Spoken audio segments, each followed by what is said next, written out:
trapping squirrels? You're fired. Chief, the planetarium party. Oh, right. You're unfired. I need you. Come here. You don't have any friends. Nobody likes you. Not listening. Not listening. I shot him 6 times. I shot him in the heart. This guy, this man, he's not human. You think you could steal from us and just walk away? Yeah.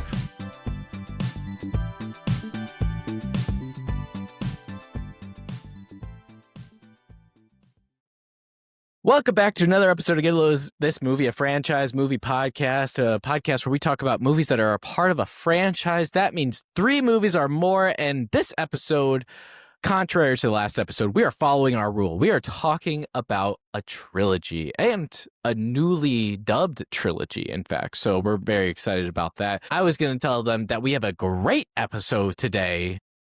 And Cole, what are we talking about? Donut holes. We're talking about the nanny cam footage. We're talking Knives Out. We're talking about Knives Out. Rian Johnson's Knives Out, to be exact. I think last episode I said it was streaming on Netflix. That is incorrect. I was wrong. It is actually the only one not on Netflix. Well, actually, there's only one on Netflix. Well, it will be the only one not on Netflix. Which is kind of crazy because I think it originally debuted. No, this one was strictly no, like in after theaters, it was like pretty strictly on Netflix for a while because Netflix bought the rights to the second one, and that one was straight to Netflix. Am I right on that one? I think Netflix bought the remaining rights, but they didn't have the rights to like the first film. First film was in... Well, this one is on Amazon Prime. Oh, that's where it was. Yeah, this one is streaming on Amazon Prime, so go check that out if you have it and you don't know where it is. But you know what? Our audience is very tech savvy. We intersect with very tech savvy and then women. That's kind of our Venn diagram of listeners. So go check it out. I'm sure you guys have watched it by now, but it's on Amazon Prime. You know what, guys? We decided to do something a little bit different today, and we actually outlined what we're going to be talking about. So we're actually going to be pretty professional, okay?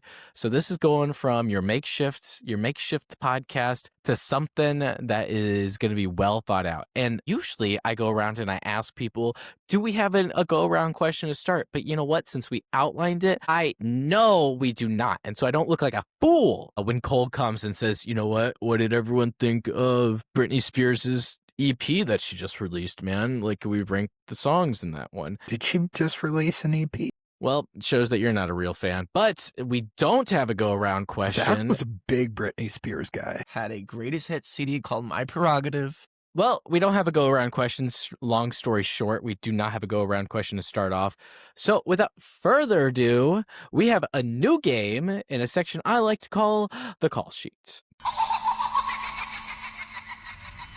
Hello. You don't know me, but I know you. I want to play a game. There is only one key to open the device. It's in the stomach of your dead cellmate. You better hurry up. Live or die. Make your choice. Now, because I won the last series, you have a special game token. I'm going to use it. I was going to say you're required to use it I'm in this using one. It, You're but I'm using it before you said that. Okay, So, that's fine. So we have a little game. It's a new game, and it's called Riddle Me This. Since we are doing a whodunit series, I have a little game called Riddle Me This. I have riddles, and I'm going to ask each of you to send me your answers via text, and then we are going to say them at the very end and see who got the most right. Cole, the way you can use your token, there are 6 questions. Your token is you can pick 2 of them that Zach answers out loud or gives his answer out loud before you have to answer. Only for 2. so if Zach's right, I could effectively get 2 answers right. Yes, but if he's wrong or if he's like along a certain lines, you could be like, oh, I didn't think of it that way. So it could like allow you to think about it a certain way. It's Zach is giving his answer and you can do with that information as you please. That's fine. So, but it's only for 2. It's only for 2, and there's 6 total questions. Okay. Do let me you recount pick them. the There's 6 2? total. You pick the 2. They could be any 2. Any 2 you want. But without further ado, welcome to Riddle Me This. Riddle number 1. Forward I am heavy, backward I am not. What am I? Zach said a cow. Cole said the truth. The answer is a ton. T-O-N. Backward N-O-T. Not. Backward I am not. So that was the answer. Riddle number 2. Poor people have me. Rich people need me. But if you eat me, you'll die. What am I? Cole, you gave an answer. Cole, what was your answer? Nothing. Zach, you did not give an answer, so your answer wasn't an answer. I was going to say nothing, but nothing was the correct answer. So congratulations, Cole. Cole goes up If 1-0. you eat me. Question number 3. I sit above you without judging you and can protect you and keep you warm. What am I? Cole, you said the sun. Zach, you said a roof. This was one you gave an answer for. The answer was a hat. Question number 4, which candles burn longer? Church candles or birthday candles? Zach, you said birthday. Cole, you said church. Neither. Candles only burn shorter. They do not burn longer. 4-letter word, always done tomorrow. We're out of tea, the ultimate sorrow. Without the I, you owe me some money. No sugar, no nectar, no sweetness, no honey. 4-letter word, if by chance you choose, you can never win. You can only lose. What is the 4-letter word? Cole, you gave an answer. Zach, you did not. Cole, you said time. That's close. It's diet. It's diet. And on to the last question. There's a certain crime that if attempted is punishable, but if committed is not punishable. What is the crime? And the hint was it leads right into the movie. Neither of you guys gave an answer. Any last minute answers? Stealing. That is incorrect. It's suicide, which leads directly into the movie. Cole, congratulations. You won 1-0. Repeat the riddle. Repeat the damn riddle to me. There's a certain crime that if it is attempted is punishable, but if it is committed is not punishable. What is the crime? Bad riddle. Bad choice. I thought it was fun because it led directly into our episode of Knives Out. Not to spoil anything, but on to the action. Even the opening scene, there's always some random girl who gets a call that undoubtedly ends up getting her killed. It's also predictable. There's no element of surprise. You can see everything coming. Ah!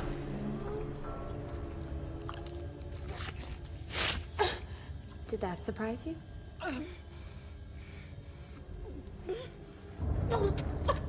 Why? Because you talk too much. Now shut the fuck up and watch the movie.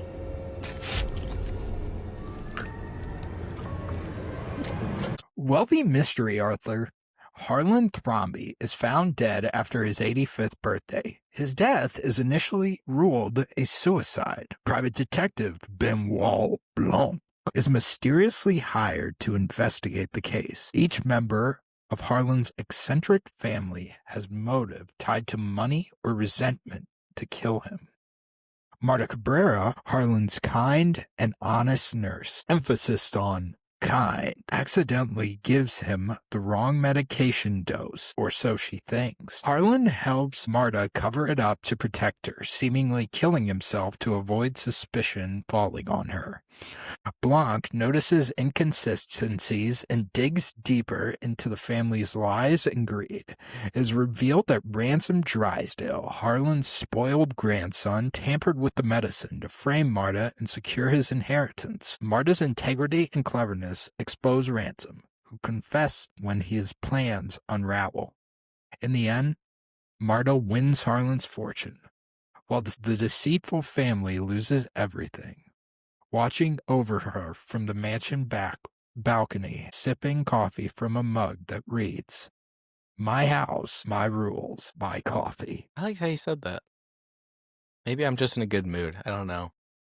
So even when I'm watching this movie, you have some characters who appear to be nice, specifically Catherine Langford's Meg and her mom, Josie. Josie, right? Jody?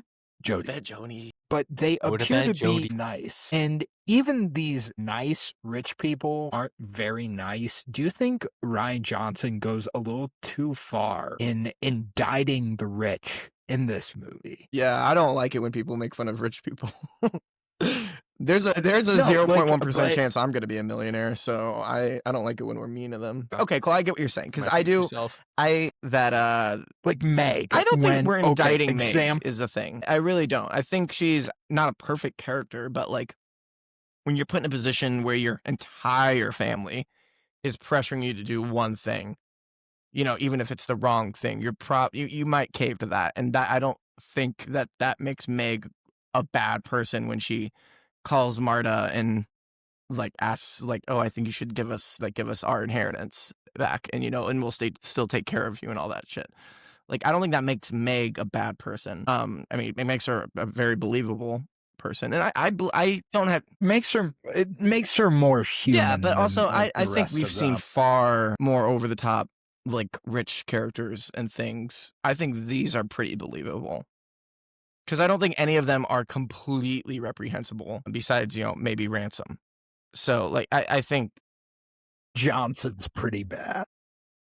I mean, yeah, he cheats on his wife. He's still believable. But he's believable. You know, I buy him completely. I've met worse people in person than him, you know, like, for sure.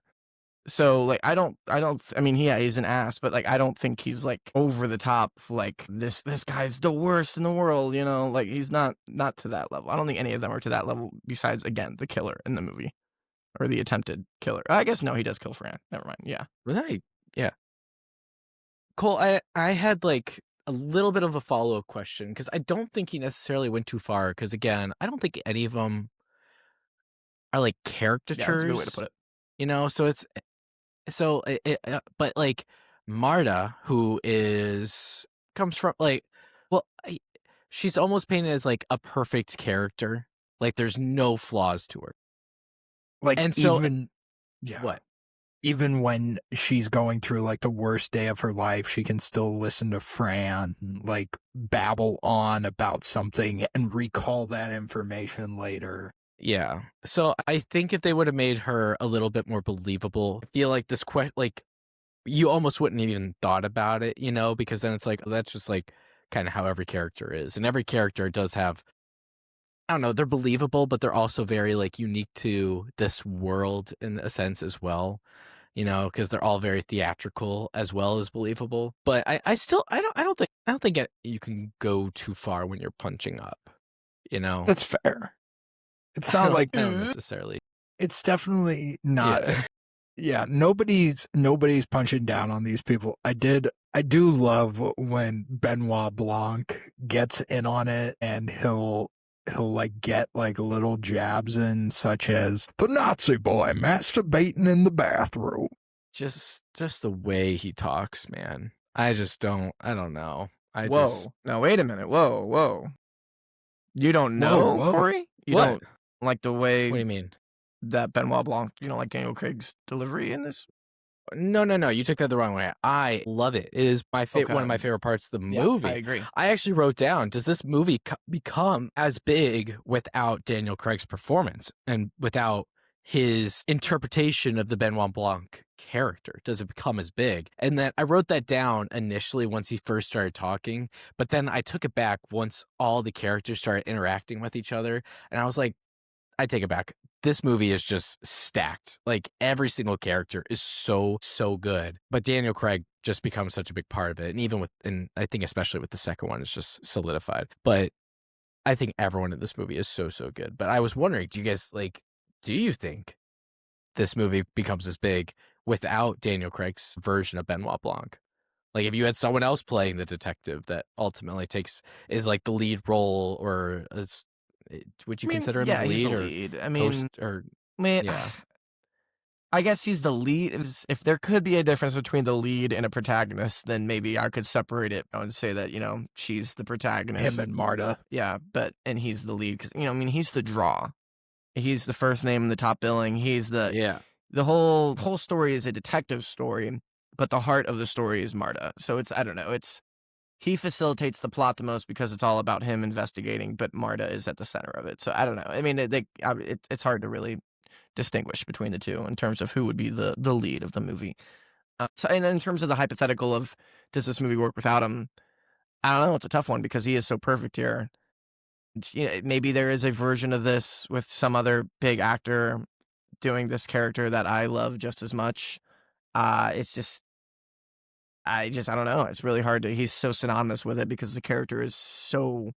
I mean, the decision to make him Southern, I don't know if that was Rian Johnson or Daniel Craig, but like to give him that accent, it does a great job of immediately severing our inherent, maybe subconscious. Oh, look, that's James Bond on screen.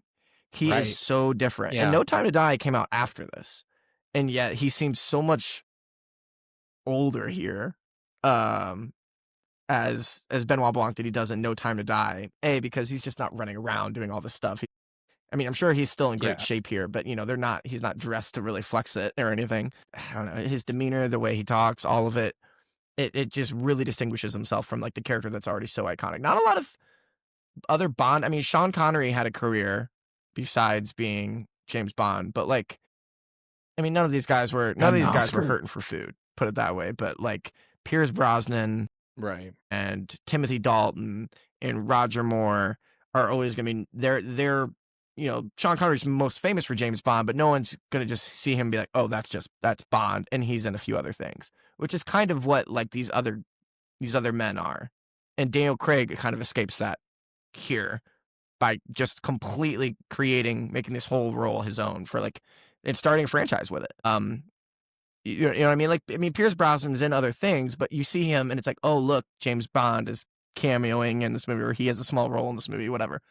And I don't know. I'm not trying to put those guys down. I'm just saying that's how good of a distinction Daniel Craig is with Benoit Blanc here. I think he's great. And I was just, and I'm not necessarily saying like, oh, if we replace him, but I'm saying maybe if we have like a similar type role to like Trooper Wagner or what's Lakeith Stanfield's character's name, or the Lakeith Stanfield, his character, just like another Lieutenant cop Elliot. or like a separate. Yes, the lieutenant. That's what he called. If you have someone like that, I still think this movie does really well. I just don't know if it's like, I don't know if the rewatchability is there, because I think everyone else is so great. Like together, like separately, I think everyone else is so great that it's like you would watch it. I think you would enjoy it whether or not you would have Daniel Craig, or if you would even have him in as big of a role as he was. But I think because you put him in such a big role, I think there is that, I guess, that like desire to like, we need more and we need more of that character specifically. And so that's why it's become a franchise that it was, or that it is. I wrote down though, but like when I said like, can this happen without him? I just don't know. And then like I saw the rest of the cast and I was like, you know what? This cast is awesome. Definitely could happen without him. I wrote down, it would be kind of fun if this was like almost the same cast, completely different story except Daniel Craig. Like Daniel Craig is the same character going story to story, but like it's the exact same cast playing different characters in a completely different crime and a completely different like whodunit story, like sometime in the future. Like instead of why can't I think of anyone in the second one? Edward Norton, Dave Bautista, That's right, Dave Madeline Bautista. Klein. Yes, without all of them, it would still be Jamie Lee Curtis and Anna de Armas, and it would just be all these characters still playing different versions of different characters, I guess. But Daniel Craig would be the same. I would watch Daniel Craig's Benoit Blanc in a movie like this, even if you swapped out all the other characters with Muppets. Like that would be a story I would still watch. I feel like that would work. A Jason Segel type role. He's someone, one of the Muppets is dead, and he's got to figure out which Muppet did it. Wasn't that a movie? Wasn't that a movie? I don't know. I haven't seen the Muppets films Was besides Kermit the two Benoit newer Blanc. ones. Well, get ready because we're covering them starting 2026. We're going through all 9. Boy. I could have sworn there was like a post online where it was like, take your favorite movie and one character is replaced by a Muppet I've seen that and prompt. everyone Yeah. else is the same. Did someone say Knives Who would Out you for that? replace? That would be an obvious one. I think Knives Out was Yeah. one of them, but like, who would you replace? And I think it would be like Marta. Marta would be the one replaced, and everyone's yelling at The Marta. Muppets, all the Muppets. Just the puppet. No, Marta's the only one that is a Muppet. Everyone else is a real person. I think that's what you have to do. Cole, you've been so patient. Go ahead. I think if you take him out, yes, the rewatchability does go down, but I would also watch a movie with Lieutenant Elliot and Trooper Wagner just doing their back and forth, just because Lieutenant Elliot, the character works in the way that he doesn't feel like a character that fits in the movie. in like the best sense of the word. And then Trooper Wagner is a guy who's watching the movie.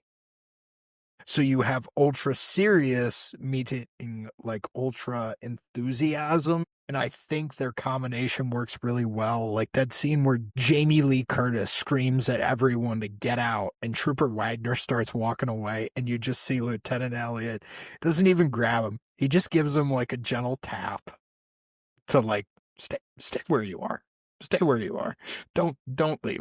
Kind of wish Lakeith Stanfield would have had more of a role, because I think this was around the time that a bunch of things were coming out. I don't think Atlanta season 4 had come out. 3 and 4, no. Let me see. 3 and 4 had not come out. I think 3 had come out by this point. I think they were both delayed by COVID. Sorry to bother you came out like the year after, but Get Out came out this year. Same thing with Get Out. Sorry to bother you is 2018. This is 2019. Word. 2 years later, he'd be nominated for an Oscar for Judas and the Black Messiah.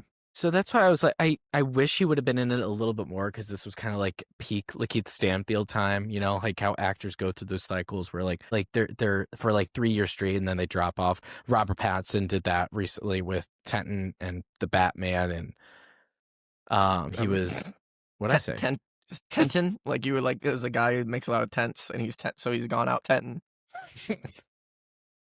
No, you said Tenton. I swear to you.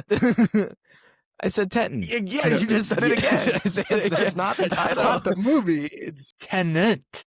Like my dad trying to pronounce Arya Stark's first name, even after 7 seasons of the show. Well, I'm done coming up with examples because I obviously he was in one of those right now. But McKenna Grace is kind of in everything now. Pedro Pascal. No, yeah, he is in. He's always in one of those. It feels like his never stops. I mean, I feel like Pedro has earned it. Like all the stories of like him just doing guest roles. Yeah, but now we're implying that other after people who year get it don't after earn them. year. You know. Yeah. Everybody else does. I mean, but I love Pedro. Did they just say that? Yeah. I mean, we all love Pedro. Yeah, that's fine. It's not a bad thing. I like the moment. But I enjoy his moment. I even him not having a huge role, like then someone would have had to take a step back, and it's just like there's almost just not enough time in this movie for everyone to have such a big role. And I think that speaks to the great cast that they're in, or the great cast that they have. So that's why I think like even without Daniel Craig, this movie would still be big. I just don't know if it would have launched into a franchise. I don't know if they would have gotten Glass Onion. I don't even know what that would have looked like without Daniel Craig. You know, that's a whole other world. I mean, yeah, you do make a point. It is an ensemble film in whole because, I mean, the first act of the film, we don't really even focus on Daniel Craig. We focus on the family and like putting us in this family, which they do really well because this family is just so unlikable in the best way. There's a great scene where likable. Well, here the best way. I'm gonna phrase this. They're fun to hate. Say it's unlikable. It's that fine line of unlikable, but inherently watchable. Like this is not Joffrey Baratheon, where it's like, oh, I hate him, and every time he's on screen, I'm just mad. This is more like, and again, no one's as bad as this character, but like that was always the difference between like Joffrey in Game of Thrones and Ramsay Bolton in Game of Thrones. A character just as bad, just as evil, but way more watchable. Way more watchable. And I'd say these characters, again, obviously for podcast literacy, people who have that problem, I'm not saying any of these people are to that level. Not even Ransom is as bad as Ramsay is, despite their name similarities. I'm just saying that it's just a matter of who do you not mind on screen? Who are you enjoying watching? And these characters are really, like Corey said, the cast is great, but these characters are really distinct and all these characters flesh them out really well. And like how Cole said, the beginning focuses on them and gets us to know them before we really even get to know Benoit Blanc. It's just a matter of how efficient the script is and like setting up the story with, obviously, once we have the intro of the body being found. Once we start doing these interviews and we are cross-cutting in the edit between them, it is really clever, really well sequenced, and we get to see the differences between each character. We're learning a lot about them, like just by facts, but we're also getting their personalities and the way they respond to certain questions. Like one obvious example of that is when Jamie Lee Curtis immediately, she seems like the smartest one out of them. And Jamie Lee Curtis immediately responds like, Does I'm it- not going to be baited. You think I'm dumb enough to be baited and talking shit about my family to a police? Can I say the line? Well, I wasn't going to do the Walt line. doesn't Yeah, run sure. Okay, shit. yeah. And then it just crosses to Don Johnson's character immediately, who does start talking shit. And obviously Daniel Craig, knowing these things already, just acts like he did, like, no, like, or like when he does that with like Michael Shannon, like, oh, Dad wouldn't do any adaptations or whatever. Like, so you see who can kind of see the strings of like the questions and who doesn't. You get the sense that Catherine Langford's character earnestly likes Marta. You know, like she's not like being fake nice to Marta. She likes Marta.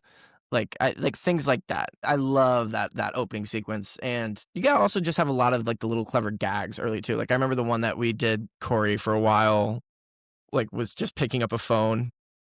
Like, hey, Yeah, it's hey, it's Walt. Hi, it's Walt. It's just like that. Yeah. Yeah, hey, it's Walt. I love multiple characters saying hi, or like telling Marta that I wish you were at the funeral, but I was outvoted. So like if everyone says that, then someone's lying to her. Yeah, I wanted When to. they're all describing the birthday dinner, and each time, How do you get told not to come to a funeral? I think you just don't get the invite. You don't get the official invite or info. That's I don't know. Every time they Sorry. have the memory of like the cake being placed in front of the dad, it's always whoever's talking about it being like standing behind him, like hugging him when the cake is being put there. That's the picture they're painting about their relationship with the father, Well, or that night specifically. Yeah. Well, there's also the detail of Ransom leaving. In Walt's version, Ransom slams the door, but in Linda's version, as he's walking by, gives his grandma a little pat, and then he walks out gently. Yeah, that's a good. It's that's another Trying to good paint one. her son in a better light. And we Yeah. can choose to believe whatever version. that I would, kinda I would buy either one of those, honestly. I mean, I Ransom's love, obviously impulsive, Well, but also there's- like I think he's smart. Ransom's obviously smart too. So and then there's also the version of Walt noted the time. okay, well now we're getting to In the point. Now we're getting to the Marta's- point with like Yeah. Marta's story. Yeah. Draw attention to the time. Yeah, It's not. that's probably it's the like he biggest didn't risk of even that part of the notice. story. It takes one person being in that kitchen to be like, "Why are you dressed up in a robe?" You know, like what do you? That's probably Yeah, they just kind of if assumed we're going to talk everyone about was weak asleep. sauce, that's probably the weakest sauce part of her getting away with this. Is that part of the alibi that they orchestrated was her, pretending to be him, even briefly. Well, I mean, at that point, you kind of have to like a lot of it's luck. You know, like this is the only chance. This is the only chance. If it works, it works. If it doesn't, well, but that was the only chance. So then it's like, yeah, okay, it worked. I bought it. I didn't think it was like super crazy, but I get what you mean by the weak sauce there. But kind of talking about Ransom. I felt this while rewatching it, and I'm like, wow, he does this really good job. He doesn't do a good job of making himself sympathetic, but he does a good enough job of making you buy that he's helping Marta just enough to help himself. Not that he's trying to like bait her into anything, not that he's trying to fuck her over, but he's trying to help her enough to help himself. Does this work better to make the twist reveal at the end that sweeter? Yeah, Almost. I think I think they do a good job with that because, like you said, it's benefiting him. You buy that would be part of his motivation, and you also buy that part of it is also spiting the rest of his family. You would buy that as well, and those can Fuck my family. that. I mean, his drive away with the like, this is the best thing that happened. This could be the best thing that happened to all of you. Like that's really satisfying in that good. moment. Even though we can get the sense of this character that I'm sure he's an asshole, but like everyone else is an asshole too. So like even lines like that are still satisfying. And it's just how Daniel Craig is coming off of Bond. He still had no time to die after this, but like. This is Chris Evans coming off of Captain America, and this is another really different character. We're already inherently. Is he able to? I didn't think about this, Zach, but is he able to separate himself think so. enough from? I think. Yeah, I was going to say character? so, but even while Why? being so different, I was just going to say like he has goodwill baked into just seeing him. for audiences, at least most audiences, at least that, you know, were into Marvel movies at the time. Like, we definitely weren't. We didn't care at the time. We didn't care about the Marvel movies. We were above that. That's not what our movie Snapchat group Our chat movie was of 2019 was Little Women. Greta Gerwig's Little Women. We did not see Endgame. Didn't catch Love that Little picture. Women. I actually really love Little Women. Big old fan. Timothy, shush. Let's cover Little Women next. Which women specifically? We can cover the original, and we can cover the new one, Yep. and then we can review the book. Amy. And that will Amy. be Florence Pugh's Amy. I will admit, it's hard for me to ask the question, like, oh, did you know it was going to be him? Like, right, like, at this point when we've lived with it now for like 6 years, I will say that I definitely wasn't like locked in on like, oh, it was him. I can confirm, I swear to God, that in the theater, I think he was my betting favorite during the movie, that, you know, he's probably going to be the one responsible. But here's the reason. Here's the biggest reason. I was going to say, there was a caveat. There's to a that big reason why. And it's really just He because... used an iPhone. No, not that. We're halfway through the movie, and he's got like barely showed up in the movie at all, just through like someone's anecdotes of the night. He's probably got like 30 seconds of screen time. We're halfway through the movie. He's the second name on the poster, you know? So I know he's going to be playing a huge role in the latter half of this movie. I will say at this time, he also was probably the second biggest name in the movie. Right. But Jamie Lee Curtis if not is the here's biggest thing is, name in the movie. if you're barely in it, even if you're the second biggest name in the movie, if you're barely in it, you'll get like the and Chris Evans, you know, at the end of the billing. And maybe I'm overthinking it, but it's just like this. There's a difference between like, oh, he's in it as much as the other people, not like a standout, like in terms of screen time. And he's been in literally 30 seconds of the movie. You know, like, it's just like, okay, there's something, he's already stood out from the other characters. Because everyone else is getting pretty much equal about time, it except for him. I know, and I thought about it from that perspective because you told me that like right after we saw the movie. Like I was pretty saw sure. this 3 times in theaters. I think I really do, which is crazy. But when you told me, so I was watching it kind of with twice. that perspective, or that like kind of that thought in the back of my head. But he's in the second half of this movie almost exclusively. The rest of the family's not really in it. Benoit Blanc kind of takes a little bit of a step back in the second half until the final act. He comes back in a strong way, but he takes that step forward that it's like it almost justifies it.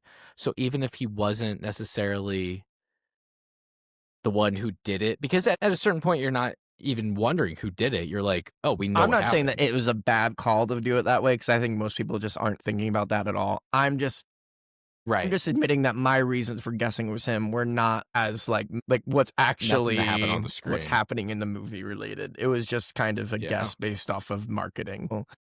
Can you guess who did it in this most recent one? What's your guess? I Who's your literally guess have on it? avoided all trailers. I've not watched the trailer, teaser. I know nothing about it. Don't know the plot. I know the cast, but that's it. I love the name of the one that's coming out. Wake up, dead man. Wake up, It's dead a man. U2 song. They're all song titles. This one's More on Radiohead. that later.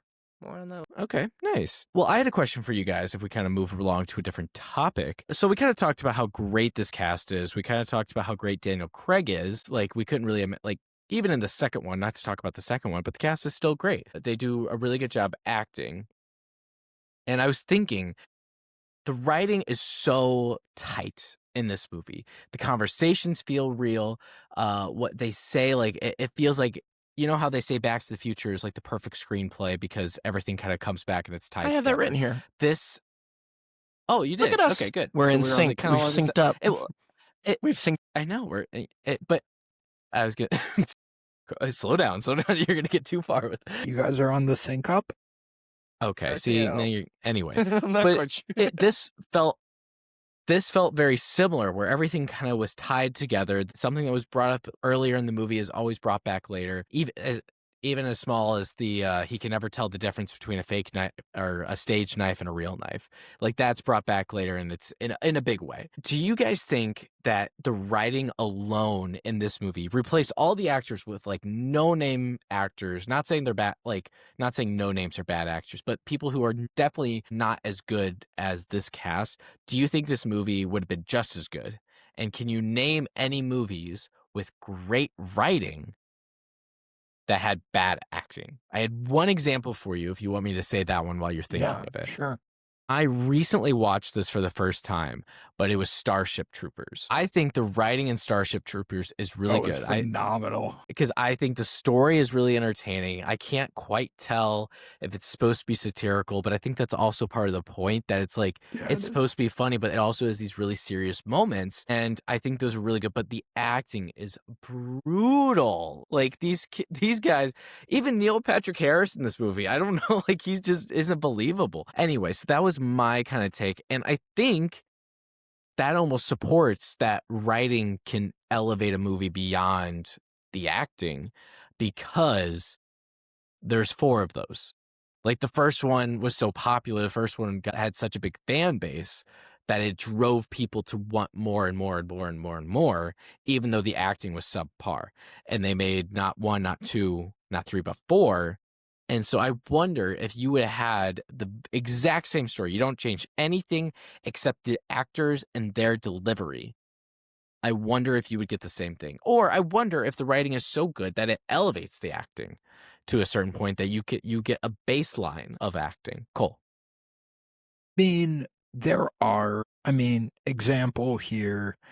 The movie that I think about when I think of a really bad performance in a really great movie is probably Cameron Diaz in Gangs of New York. She's like famously the worst part of that movie, but then again, you have 2 very iconic performances around her in Leo and Daniel Day-Lewis that kind of elevate the movie. You don't see a lot of movies with purely bad writing or purely good writing where the cast is just terrible. Like you won't really find that. So the base level, I love the question, but the base level for it it just doesn't work for me, because I never find that.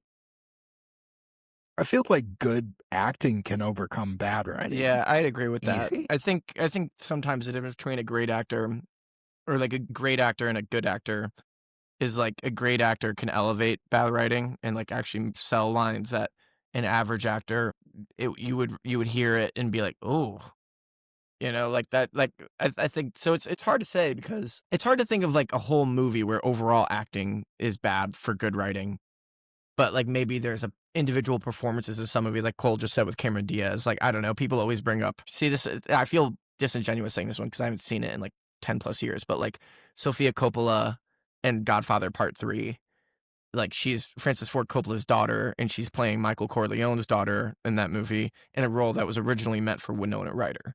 So Sofia Coppola obviously It was also meant for another actress. Sad story there. Save that for our Godfather talk then. I don't know. Sofia Coppola, obviously very talented director. She hasn't really been acting much since this, so I think it's safe to say that wasn't her wheelhouse. Another one people bring up, another Francis Ford Coppola one, is like Keanu Reeves and Bram Stoker's Dracula.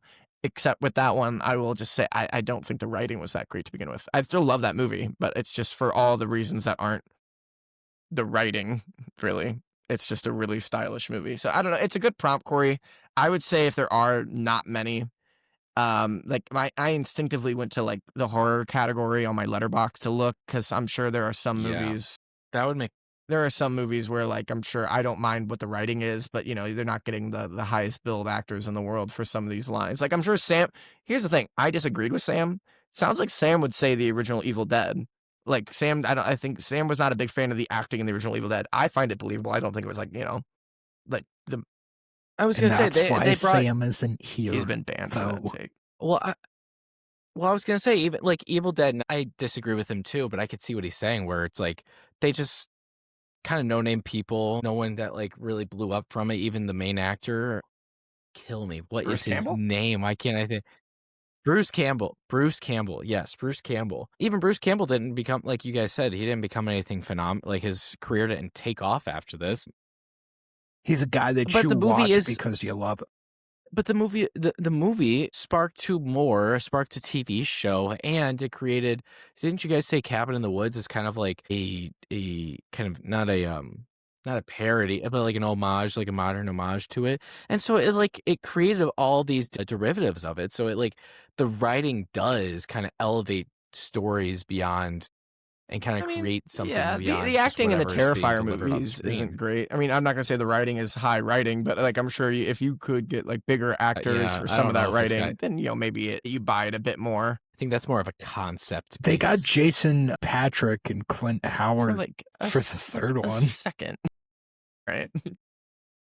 Well, that's why I remember saying that in Terrifier 3. I was like, man, Laura Rivera is so good in this movie. But then I also, with an asterisk, like it might just be because like she's acting against a lot of people that really aren't that great, Cole, did you see her when she came to St. Louis, Cole?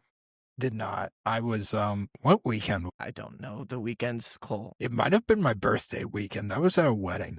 Well, on the topic of great script, Corey, I do think that this script really sinks. It's tight, like you said, like the Back to the Future thing. I agree with that.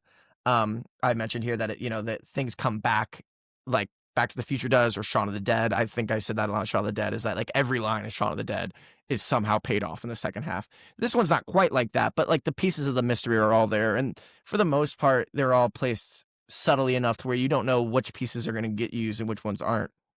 The only one that's like, and again, maybe it's just on rewatch you pick up on it, but the only one where you hear it in the movie and you're like, okay, is like when Chris Evans is like, I was his lab assistant or something for a summer or something like that. She's like, how do you know so much? Intern. How do you know so much about this or whatever? Research Yeah, it's intern. just- Lab whatever. assistant. I don't know. Cool. He was a writer. You know what I mean? I was thinking of that because he threw. Did you watch the movie? Wow, Cole's on a roll, guys. Don't stop him now. He's got me in the crosshairs. I think that's like the only moment where it's like, okay, that's definitely gonna come back later. Like, but besides that, I think it all pays off pretty well. Yeah, this movie kind of, when you really think about it, the whodunit is who killed Fran at the end. That's the true like whodunit of it all. We are revealed that Harlan committed suicide, and this is like a whole cover up. But overall, it's not a true whodunit. The whodunit really at the end. Do you think the choice to kind of reveal how Harlan died and to make us empathize with Marta, and then the murder at the end kind of works better to drive this whole character narrative that Rian Johnson is going for, instead of, I would say it's more character driven than mystery driven, truly.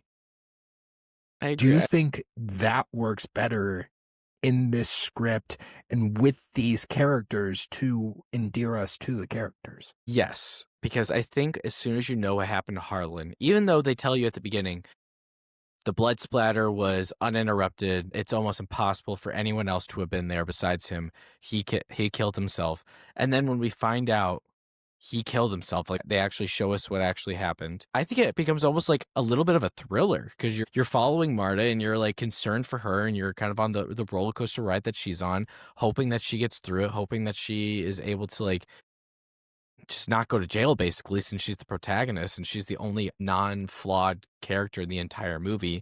It's like, who else am I going to root for? Because you don't want anyone else, because other people seem, I mean, they all have their downfalls. So I think it does work, because I also think, in a certain sense, if you're looking for a whodunit the entire time, not saying it's played out, because it definitely wasn't played out by this point, but I think people would just like, well, I hear the stories, I hear like that first part, and then like I say that Jody did it, just to throw a name out there, and then the entire time they're like looking to see, and it like slowly becomes more and more revealed, and they kind of like lose interest, and they're kind of just like focusing on trying to figure out who did it instead of paying attention to the story. But once it's revealed, then you can kind of sit back, like you're like, okay, now I'm in for the story aspect of this and like what happens by the end, instead of like trying to piece together the mystery. We still know that there is a mystery. We know that there's something unrevealed. We don't know who hired Benoit Blanc. Like we know that there is something else going on besides. I feel like that almost takes a back seat, though. Like the back the seat, who but did that of it all. I know you know there's going to be another name at some point for some Yeah. reason. So that That is a big part of it. Zach looked at the poster and he saw Chris Evans. Well, sure. Yeah, we could say that. Yeah. But yeah, I do think that the subversion, like to show, I remember that is one of those super exciting feelings in a theater. Like when I remember that feeling when you're, like I said, after that great intro with introducing all the characters and all their, what they were doing on that night. And we get to meet them with all the great editing and stuff. And, Benoit Blanc, and we were on board with him. And then we see Marta's story and that we see what really happened that night. And so we know right away what went down, at least what you think is mainly the whole story at that point. That is just such a subversion. And that's such an exciting, like, oh my God, I have no idea where we're going to go from here. But this is like so fresh and so creative structurally. Yeah. I mean, I feel like I've heard criticism that like kind of like the wind is taken out of the sails after that reveal.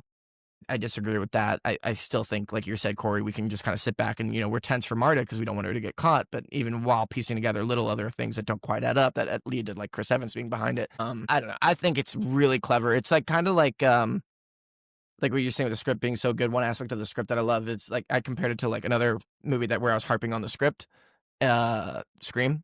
I think this movie is to mystery movies what Scream is to slasher movies, where it's still acknowledges them, like the fact that like even like Keith Stanfield says like, oh, the guy lives on a clue board, where the guy writes novels, mystery novels.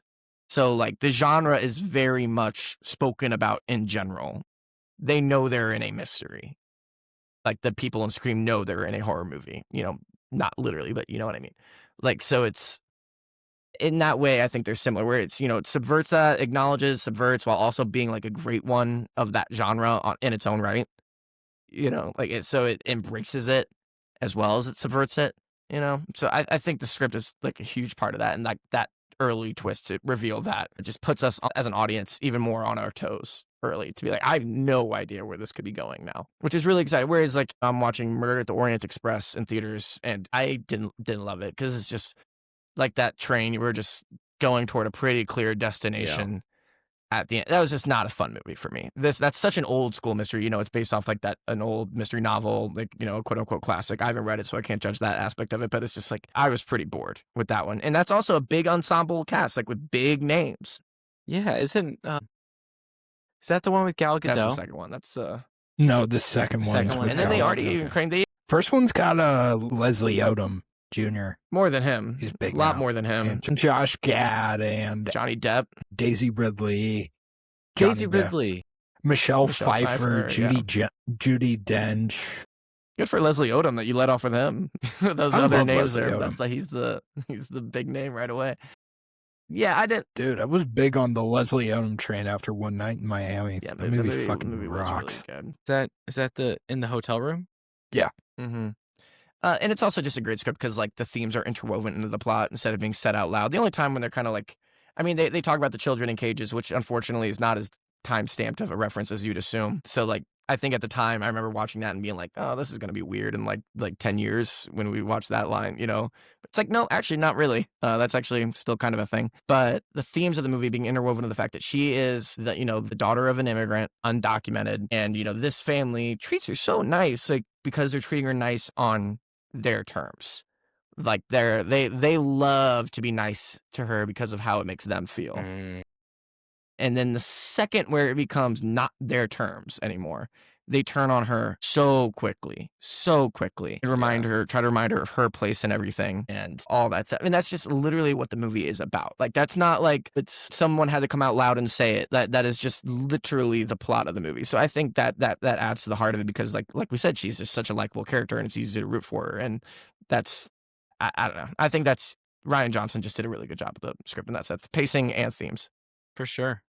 He definitely Zach, did. I think the best example of that, like what they see and what she sees is Richard has that moment and he's like very nice, like waving her into the room and she's more than happy to come into the room. But when the story's when it's actually shown from Marta's perspective, he invites her into the room, makes his point on immigration, and then hands her his plate to then take to the kitchen. Well, because he still thinks that he's under the impression that her family is there the right way or whatever that he says. And then like that, as Zach said, once it turns and once it's like everything kind of comes to light and she gets the inheritance, like they start digging up dirt immediately and start trying That to is take very her down. satisfying when dig up she's dirt. Meg was the one who told them. it is very satisfying when she's like, oh, so with the right lawyers I could fix this. Okay, well, good. Now I do have the right lawyers, so I guess I will fix this then. I did because I have your resources. Yeah, that part's great. Also, I love the part that you just brought up, Corey, that when they are having that discussion, and then they're like, well, you know, where's Marta? Where's Marta? And then she like immediately tries to like turn around and walk out of there before they find her. She's like, oh, I have, And they're like, no, Marta. And everyone's like, no, Marta, you don't have to do that. That's a very real And then thing. as soon as he's that done people like making this the do. point, he hands her his plate. Like, yeah. He's Just Richard as bad as sucks. Joffrey. Richard sucks. I fucking hate Richard. I love Don Johnson, but I hate Richard. Zach, you talked a little bit about the house, and the first thing I wrote down was, I love this house. I can't get enough of it. It's a great design. Like without talking too much about the second one, I kept wanting to compare it that mansion to this mansion, and it's so difficult because it feels like this one is so much more real. Like we use the term lived in, and I feel like this one is very lived in, and the other one, it feels like it's very forced, which I guess kind of also goes with the, anyway, not talking about that one. This one, but I just love it. It looks so cool. It adds to everything, but it never distracts from what's going on. No, it feels like it always like cultivates the situation of whatever. Like if there's a big conversation that's happening, it always, like, the room makes it feel like that's the focus, but it also draws you out, so you're focusing on everyone in the room and not just like the person talking. Because in a whodunit or a whodunit, you're trying to pay attention to everything, and I think the set piece, like the house being that set piece, helps with that so much. And it doesn't even stop at like the house as a whole, like that the ring of knives that they're all Great sitting iconography behind. there. Yeah, it's so Great so work. good. It's so good, and it's everywhere. Like from that to the fake window to From that book to the statues from the Glass Menagerie. yeah. that's your tragedy. I think it's all just so great, and it's like you could see that. Like we talked about how the writing's good. We talked about how the acting is good. We haven't really talked about the directing too much, but we have like kind of preached about it a little bit, where Rian Johnson did a very good job. There are shots where it like goes very steady, and then all of a sudden like it goes like kind of crazy because that the tone shifts, the camera style. When they all start following changes her with out the tone, door. just adding to. Yes, I wrote like we've talked about that before when like off.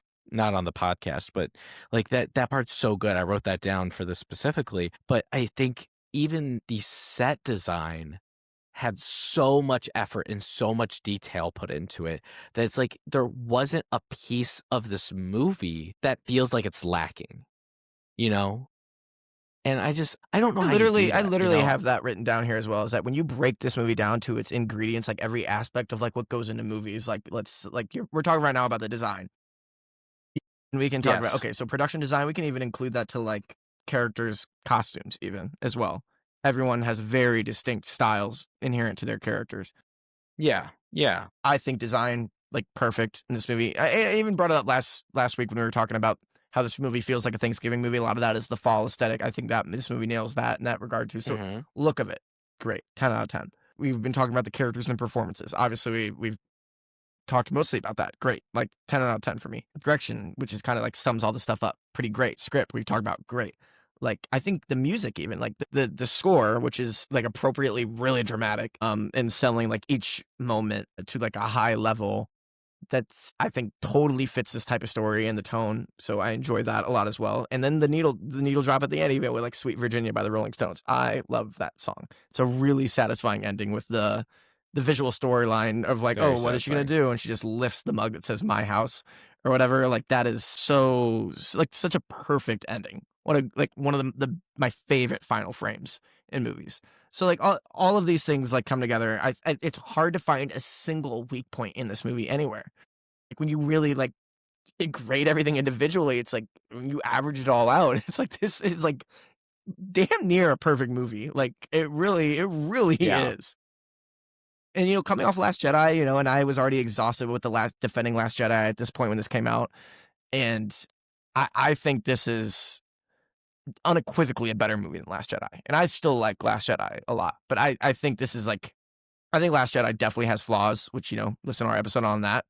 Overall, I like it a lot. I like the bold swings it takes. This movie also takes bold swings, and I don't think it has the weaker aspects Last Jedi has. And also, it's its own thing. It's not building, you know, as much as I love a sequel, as much as the next guy, we have a whole podcast about sequels. This is its own first thing, and it's really fresh and original. So, like, I think I just kind of took the mic from you there, Corey, to just kind of reiterate how, like, how high I am on this movie, because when you really discern each individual aspect, it really kind of, it passes the smell test in every area. Yeah. I don't know how you do that, you know, and it doesn't feel like it's that even like when he does it here, it feels so effortlessly done. It does. Too. It moves. Like It's got a flow. It's witty. It's enjoyable. I mean, and it's smart. All those things. All those things. Even with like all these big actors, like I don't think Rian Johnson, like yes, he did Star Wars. I don't know if he was like a huge name. Like he wasn't like he was a big name. I mean, he Looper's really good. Well, he's not like David Fincher or James Cameron big name, but yeah, I mean he was people exactly. Know That's what I'm saying. But he's got like when he has this movie, every single person I think except Trooper Wagner. But even him, like I think I've recognized him from something. Like he's in every single one of Rian Johnson's movies. But so, Ozymandias. The point is that he's able to get this big cast. He's able to have this amazing. It just feels like nothing seen. And again, I can't see behind the scenes, so I don't really know. But it feels like Zach, you said, it all flows. It feels very effortless on screen, but it also feels like it just all kind of fell into place too, like behind the scenes. And again, I don't know that. It's just kind of how it felt by watching it, and I think that's partly because it kind of just flowed on screen. So I just assume it flowed. Well, Corey.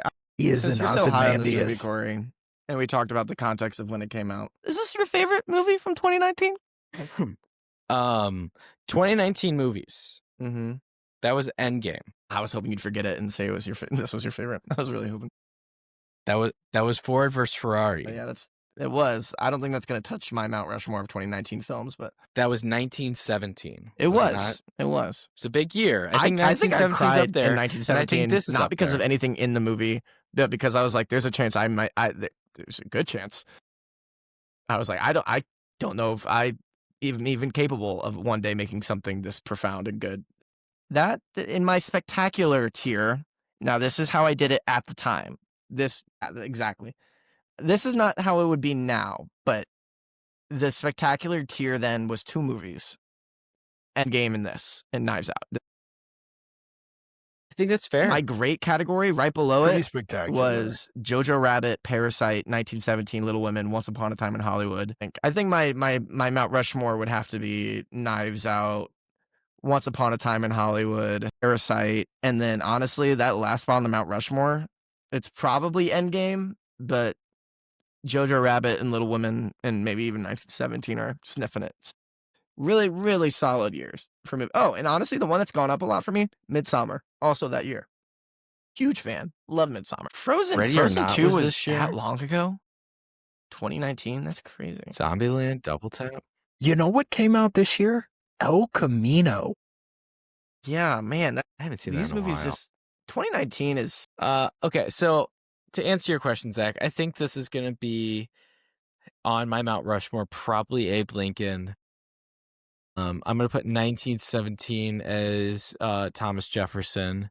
Theodore Roosevelt is going to be... I'm going to come back to that. And then I think my George Washington's going to be Endgame still, just because of the emotional impact that had on me at the time. We're talking about theater experiences. That's probably one. I think I knew coming out of that probably was going to be the theater experience of my life. Now, having said that, would I rather watch Once Upon a Time in Hollywood on my TV right now or Endgame? Easily Once Upon a Time in Hollywood, I think, is probably a better made movie for sure that I'd rather just watch now. But the energy and the build up, Parasite, and that one too. Yeah, that's also right there. I think I'm gonna go Parasite. So Cole, do you have a top 4 films of top 4 2019? Endgame's probably one.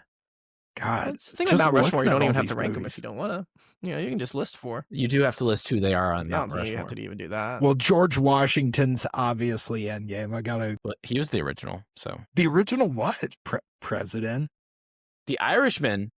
I'm gonna go Once Upon a Time in Hollywood as my number 2. That's a really good one. I actually really loved El Camino. That might be my number 3. I mean, I like that movie, but that means some big one is getting bounced. I think I gotta go Little Women as my number 4. No, You did not say Knives Out. Playing defense there. He's playing can't come after a man for You know putting what? Little Women on there. I'll cut out El Camino and I'll put Knives Out on my Mount Rushmore. Yeah, that's better. Yeah, I'd say my I'm still keeping Little Women My on Mount my 4. Rushmore is Knives Out, Hollywood, Parasite, and then I think probably still Endgame, but Jojo Rabbit and Little Women are knocking on the door. They're knocking on the door. I rewatched Little Women last year. JoJo's so good. Big old fan. That movie is so good. It's another movie that's that also movie's kind of funny. actually really Yeah. funny. Get Really ready for funny. Marty The Super. Is that scene what you're where doing? Watching all those Florence Pugh is like standing there crying like in the middle of the Like that. snow is such a funny sequence. I'm in such trouble. I like the reference that the show Friends makes to Little Women, and Joey says, just how little are these women? I don't know There's why. a I just really like that line. good Anyway, one that I'm not going to repeat that Leon from Curb Your Enthusiasm has referencing the Little Women. But look up Leon The Little book? Women, Curb Your Enthusiasm. book? It doesn't matter. I think they're just referring to the property in general at that point. But the thing is, Okay. Leon is not completely unaware that it is a property while they're having that conversation, and he thinks they are just having a conversation about literal Little Women, and that's where the comment comes from that he makes that I won't repeat, but it's really good. Christopher Plummer is taken out of the movie pretty early. He's really good in Spoilers. his little excerpts, so I think he's a great character, even while being dead for the entirety of the movie. When we do see him in the flashbacks, But Rian Johnson makes it a point to keep him in the movie with the portrait. The portrait goes from stoic, and I noticed it for the first time because everyone's always talking about like the smile face at the end when Marta gets the house. There's one shot where you see him and he looks legitimately concerned. what if there was one where he's like literally like scowling, like so obviously changed? But I love that detail and the choice to kind of make him a character that's not even in the movie anymore.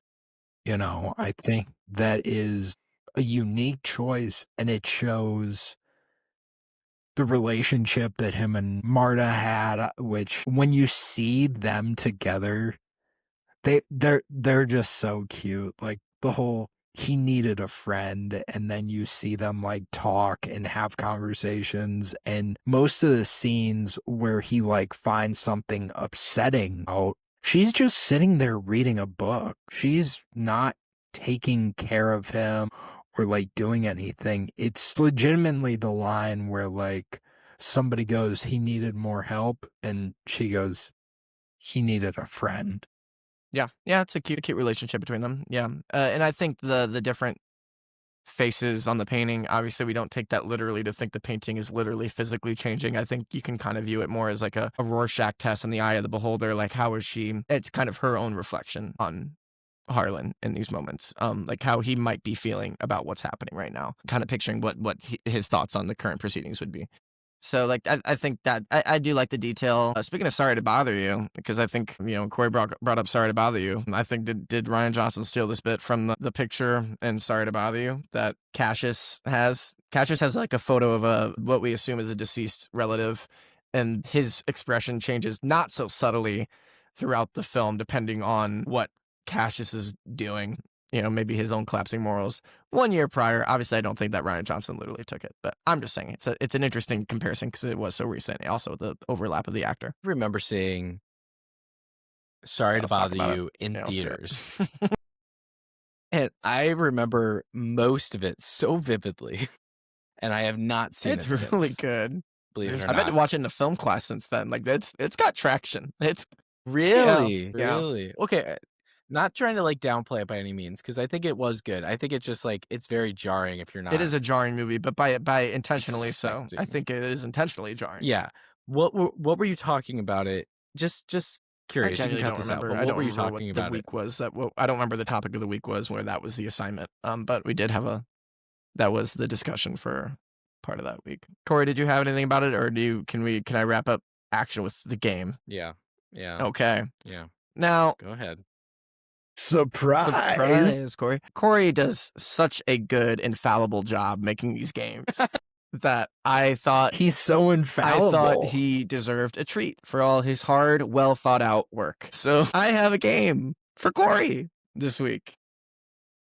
This was before he even knew about what the game was at the beginning of this episode. Yep. So, as I mentioned earlier, the title Knives Out, Rian Johnson lifted from a Radiohead song titled Knives Out on the album Amnesiac. Okay? So, we're going to play. Corey's a big fan. Corey, I'm going to go ahead and go on a limb and assume you're not too familiar with Radiohead or their songs. So, we're going to play a fun game called Is This a Radiohead Song? Or is this a real mystery film? Okay. I'm just going to look at Cole the entire time because I'm Cole, assuming Cole knows Cole many Radiohead songs either. Can't help. I think Cole would be able to just like, give it away. recognize by process of elimination just by maybe knowing some mystery titles. I don't think Cole is a big Radiohead fan either. I do have a job for Cole here, though, and I do want Cole to keep track of how many you get right, Corey, because I have 20. How many are there? Good question. You prompted me perfectly. I have 25 here. And I'll say, Corey, this is a yes or no, or it's a A or B. This is not a long. They'll be quick. Corey's not going to be sitting back thinking really pretty hard on any of these. I should also say it's Radiohead songs or album titles. So that's, yeah. Okay, so a Radiohead property or a mystery film. movie. So, and there are 25. I'm just gonna go let's down. say Corey wins if he bats over 500. If he gets 13, at least 13 of 25. I think it should be easy, even without him knowing. But we'll see. Maybe not. Are you ready, Corey? Do you understand the game? Yeah, I'm ready. I'm ready. Okay. I understand it. Okay. You just say Radiohead or movie. Just say Radiohead or movie. Okay. Are you ready? All right. Yes. Here we go. Number 1. Show me. I talk now. Don't say show me. Okay. You ready? Sorry. Creep. Yes. Radiohead. Okay, good. We got a Murder on the Orient Express. Mystery movie. Okay, good. Those were your softballs to me. I wanted to make sure you were listening. Okay. I'm Corey's this 2 out. for 2. I'm finding All right, the here we zone. go.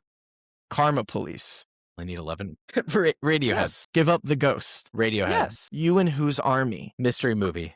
Wrong. It's Radiohead. Dang it. They're all going to be Radiohead. Oops, all Radiohead. Except Orient Express. That's Mystic it. River. Mystery Yes. movie. Yes. Clue. Mystery movie. Yes. Street Spirit. She said Radiohead. We got it. Oh, he got it. In the Spirit. Mystery movie. Yes. Correct. He's doing well. He's doing very well. he's got 8 right. Mm-hmm. I only need 5 more. 15 Steps. Radiohead. Wow, look at him go. The 39 Steps. Yes. Mystery movie. He's on fire. How did Cole, I saw that. Don't give me hints. Don't give me hints, Cole. I need to do this myself. he's I need doing to prove fine? to Cole, he Zach. doesn't need help. How to Disappear Completely. Radiohead. Yes. You Were Never Really Here. Radiohead. Wrong. It's a movie. No, dang Joaquin it. Phoenix. Sounds like them. The King of Limbs. Radiohead. Yep, it's a Radiohead album. Yeah. Sleep, My Love. Movie. Yes, it is. Yes, it is. I didn't believe that one. Wait, let's just keep scores. 13. He is over 500. Let's play it out, though. Let's play it out. This is moving quick. Can he Let's get play to it 20? out. Sleuth. Radiohead. Wrong movie. It's called Sleuth. You don't think that's a mystery movie? That was stupid. Okay. Jigsaw Falling into Place. Radiohead. It's a really good one. Cole, stop it. Tinker, Tailor, Soldier, Sailor, Rich Man, Poor Man, Beggar Man, Thief. Yes. Radiohead. I thought the Tinker Tailor was going to get him. Hail to the Thief. Mystery No, movie. it's a Radiohead album. Dang it. Satan Met a Lady. Cole, you gave me the wrong answer. I'm sorry. What was it? Say it Satan again. met a lady. Satan met a lady. I'm gonna say that's a movie. The Scarlet Nice. Claw. Radiohead. Wrong movie. The Big Bounce. Radiohead. Wrong. It's a movie. No. Fake Plastic Trees. Yes, it is. Radiohead. It's a really good one. The Big Sleep. Yes, Movie. it is. Oh, nice. Okay, I'm back. Last one. True Love Waits live in Oslo. Yes, it is. Yes, it is. Okay, so Corey, you got 1. I think I hit 20. 20. Final count. It might have been close. It may have been close. 5, 6. You got 6 wrong. I hit 19 then. Dang it. I think when we play this game next week, I'm going to have to trust Corey not to look up any Beatles songs, okay? I can't, you I know I know. know Beatles songs. Beatles pretty Oh, well. there'll be deeper cuts, okay? But Okay. yeah, Okay. Glass Okay, Onion. that's fair. I'm not. I won't. I won't. The listen title, to any Glass other... Onion, is a Beatles song, so we will be playing this game again. Next Knives Out episode that we do. Nice. All right, Corey, you win this. You win this time. I'll get you next time. I'll have a better game next time for you two. But with that said, on to the award season. Apparently they strayed off course, and we're fairly certain they're in guerrilla hands. So why don't you use the regular army? What do you need us for? Because some damn fool accused you of being the best. Whoever wants to go first, I think there's a wealth of characters to Zach. pick from. There's a wealth of great people in this one. So whoever wants to go can go. Zach, you may go first if you would like to. Remember, I only- know. I would like to go last. Zach's gonna pick the Nazi boy masturbating in the He was an bathroom. it. All right, go ahead. All right, someone else go. I'm going last. I'll go. I'll go. I'll say it. Daniel Craig was the absolute best part about this, hands down. There's no ands, ifs, or buts about it. As we talked about, without him, there is not a sequel. Without him, there's not a trilogy. This doesn't become a franchise without him, I don't believe. There is something to be said. Zach, I didn't think about it when you brought it up, before you brought it up, but there is something to be said for a guy who has played a character for 10 years and then in the middle of it takes a break, plays this character, and we can completely separate him from it. And it's just as good in just so many different ways. I think he is incredible, and he is the hands down MVP of Knives Out. Daniel Craig. Zach, do you want to go? No. I'm saving my bullets. I'm saving my bullets. Go ahead, Cole. Villain of this here picture. Chris Evans. I think coming off Captain America, where we knew him as the paragon of goodness, Captain America, this is his first role after Avengers Endgame, and he does a phenomenal job. There are so many little lines that he has where they're in that little family room together, and he's just such an asshole. So good. But also, as soon as he walks in, we are introduced to a guy who goes, "Call me Ransom, only the help calls me Hugh." What is this? CSI KFC? Yeah, he's already eaten a cookie or something. He's so good. This would go great with some milk fans. That he's an asshole there, but the payoff of that line is so good with Michael Shannon screaming maybe Dad left you some milk cookies and milk in the will or something like that. That was really good. And then his subtle wow, just I have mouthing. an eat shit sweater somewhere. You know- I thought it would be too on brand for me to wear it, but I do have the Chris Evans because I actually have that. I was gonna try to think I buy have the that sweater that he's sweater. wearing. So I remember I Googled Chris Evans Knives Out sweater. And instead I got one literally with his face on it and it says eat shit. And I got that instead. And then I actually my Online mom ended up advertising, ladies buying and me gentlemen. one kind of similar-ish to the one he's wearing anyway. So I got both. I actually have one similar to the one he This wears is an too. audio I wasn't medium. planning this, but then I realized it literally was sitting on the floor right next to me, completely coincidentally. I should have worn it. My goodness, that would have been a little too formal. Zach, for this, we for should- this. It's a go-to for Christmas Zach parties is for holding sure. up a sweater. It's a really good Christmas party It's a good sweater. Christmas It sweater. looks nice. It's cozy. Or, it's warm. or a Thanksgiving. That's honestly probably what sweater. it is. Yeah. Whoa, great pick. Yeah, Chris Evans is so phenomenal in this movie, and I think he matches Benoit Blanc's absurdity with a level of asshole that works so well. and he is the perfect villain to Benoit Blanc's protagonist in this first movie to enter us into this brilliant universe that Rian Johnson created. Truly. I'm gonna be a dick, and I'm gonna choose the production designer from the picture. His name is David Crank, of course. So that's who I'm gonna go with the MVP for this film, for all the things we kind of brought up earlier. How much I love the look of this movie. It's such a rewatchable movie, like for a lot of the reasons we said. Even when you know the twists, which some mystery movies, once you find out at the end, you might. I can't imagine Murder on the Orient Express is that engrossing when you know who's the culprit is.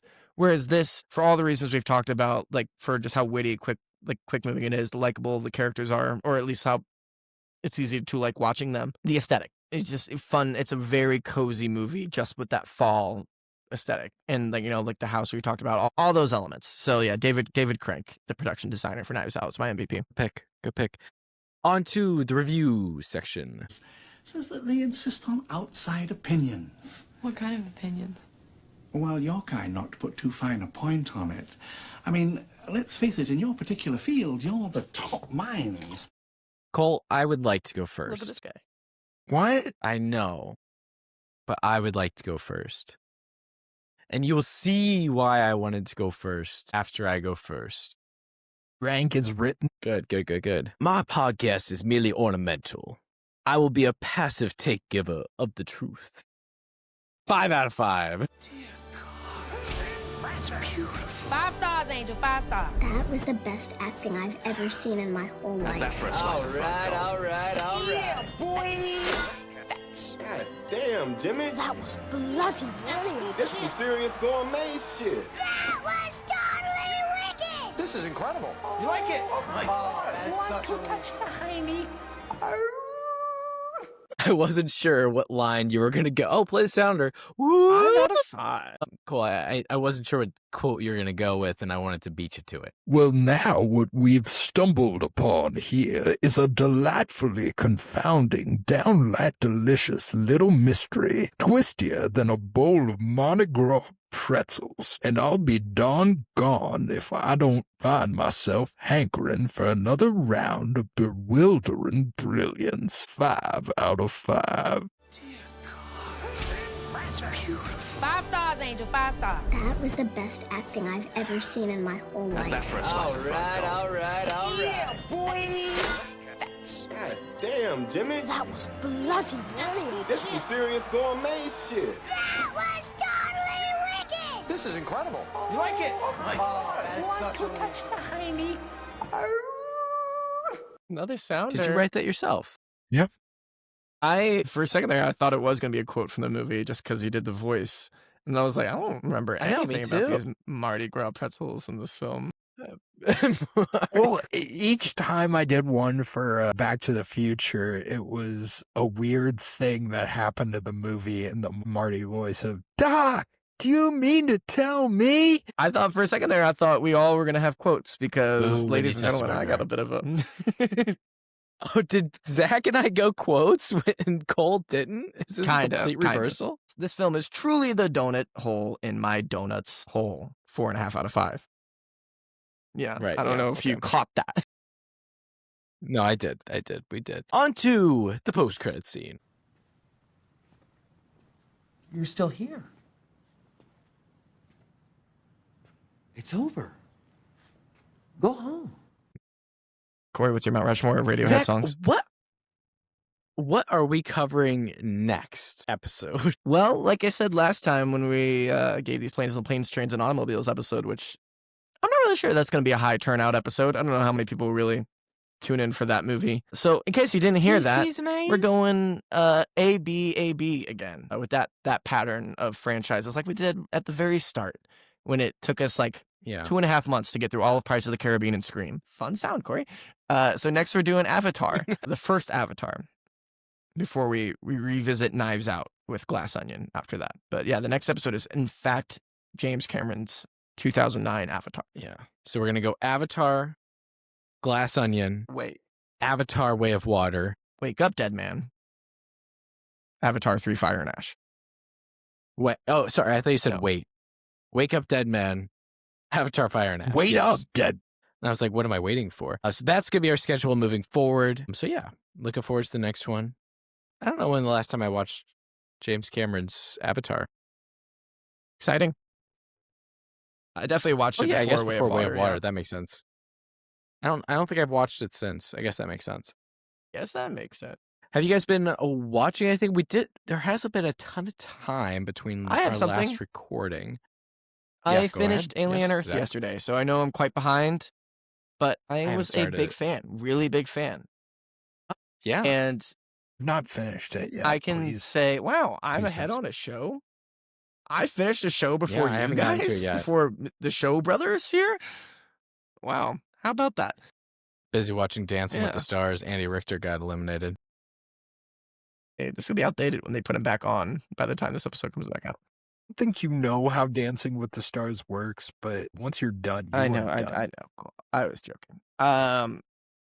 I think it's also relevant. Alien Earth, big fan of it. It does its own thing, which coming off Romulus, where, there was references abound. This is very much its own thing in the Alien universe. It's very unique. It takes some swings. It's very fresh. I mean, there's moments where it does like some light homages to the original, not with like references or like Easter eggs in the background, but more like this feels like the first Alien. But even those are fleeting compared to the overall structure of the show is something very new to the Alien franchise. And then countering that, Predator Badlands officially becomes canon with the Alien franchise. Obviously, Alien vs. Predator was a thing, but those kind of aren't canon anymore with the Prometheus movies. Kind of negates the possibility of those Alien vs. Predator movies actually existing. I was not a big fan of Predator Badlands. Seems like everyone was. Seems like everyone's a big fan of Predator Badlands. I think you can see this is the first Disney-produced live-action Predator all over it. Like, it's PG-13, which I didn't think was going to be a big deal because it's all, like, aliens getting cut up, not humans, really. So I didn't care that it was PG.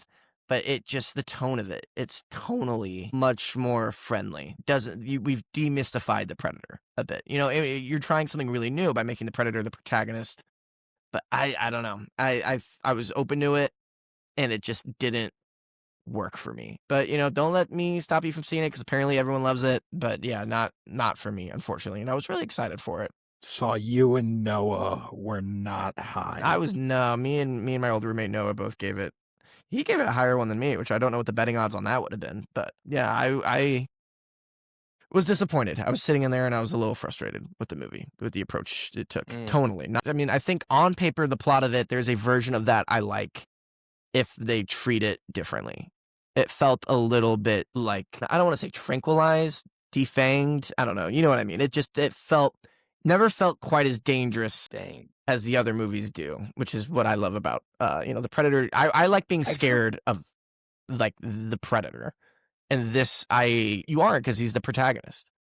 So it's just, and I don't know, didn't quite work for me. So if I liked Killer Haven't seen that one. That's that one thing I can't comment on it. Haven't seen it. But I do want to see it. Killer of Killers is really good.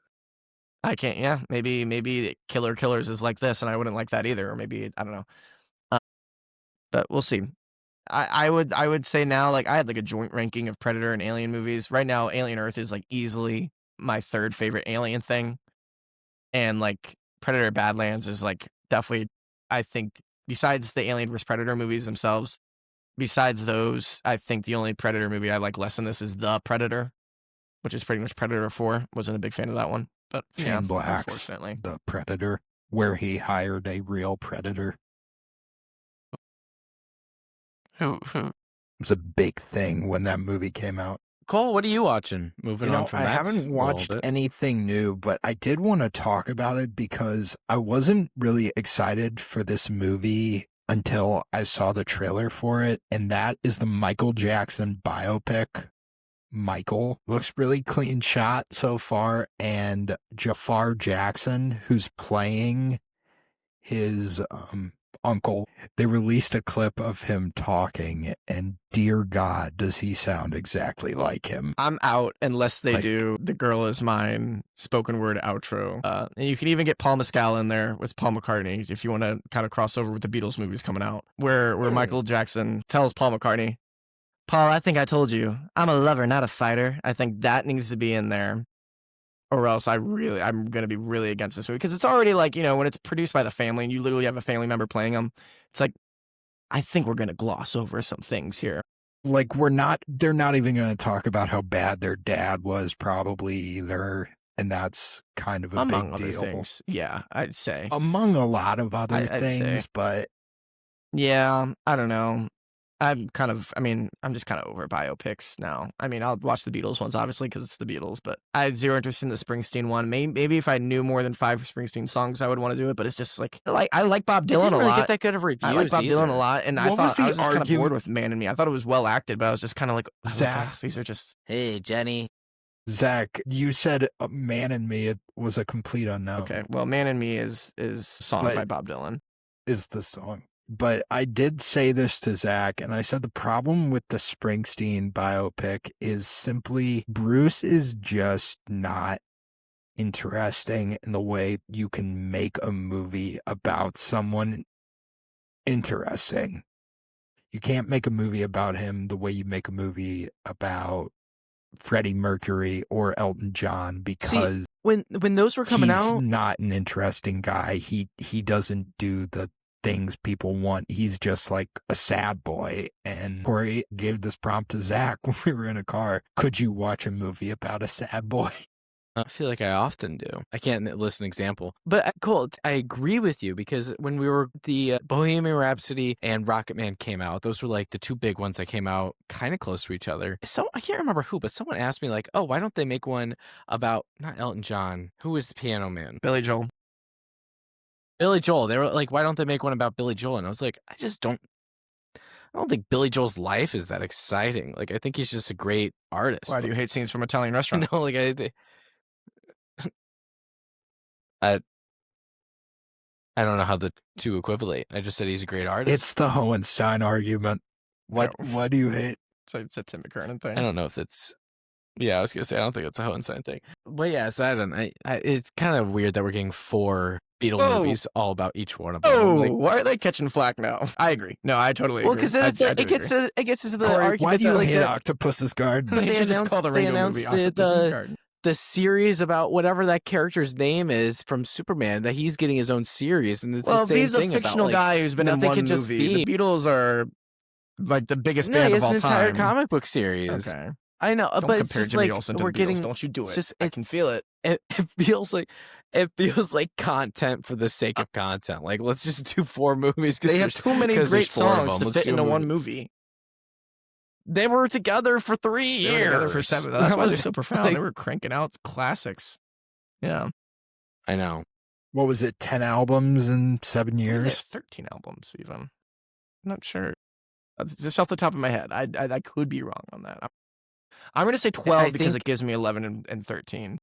Here's a good question. Cole, write this down for Predictionary. Will any of the Beatles movies get a better Rotten Tomatoes rating than Yesterday? Which came in at like 60-something, right? I think it almost hit 70. Will any of them get higher? I think it was like 68. Yes. Yeah. Okay. Cole, write that down. I think it should be. I think if we want to get more dicey with it, we should say, if the over-under is 2.5 of the 4, I would say, do you take the over-under of 2.5 being 70 or higher? Okay, well, add that. And I will also take the over. I'm going to take the... I'll take the But under. I'm taking the over, Cole, write but that I down. still think that the certified fresh covers or wins outright. I just think it's beating the cover here, where I think it's going to be just over 70. I think they're going to be clocking in just over 70. I don't think these are going to be critically acclaimed. What did Yesterday get? What did Yesterday get?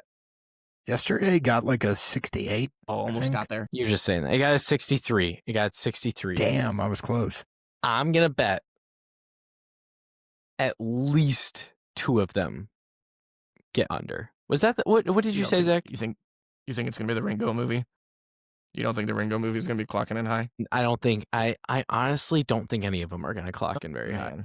You know who was directing these movies is Sam Mendes, who directed 1917 and Skyfall. Yeah, but he also directed Spectre, which I think has a similar Rotten Tomatoes score as Yesterday, actually. A lot of connections with Yesterday. Well, I don't have believe anything there was else. a famous lawsuit with Yesterday where Ana de Armas was in the trailer, and then they cut her scenes from the movie, and then someone won a lawsuit for false advertising because they saw a movie for Anna de Armas and she was not in the That movie. was a thing. Find the original That was trailer. a thing, yeah. So, just for the record, over under for the Beatles movies. Zach and I are taking the over that over 2.5 of these movies will get over a 63% on Rotten Tomatoes. And I'm Corey taking is the under. taking the under that he believes 2 or lower will 2 get. or more. We'll get below 63. Stand by it. Well, on that note, thank you for tuning in. Looking forward to the next episode where we're talking about Avatar again. That one is on Disney Plus. Glass Onion's going to be on Netflix, and then The Way of Water is going to be on Disney Plus. So we're going to go back and forth between Netflix and Disney Plus. But the last 2 movies will be in theaters. So stick with us for those. Those are going to be big blockbuster ones. So hopefully you go see those in theaters at Christmas time, around the time with your family. But if not, keep watching movies until then. See ya.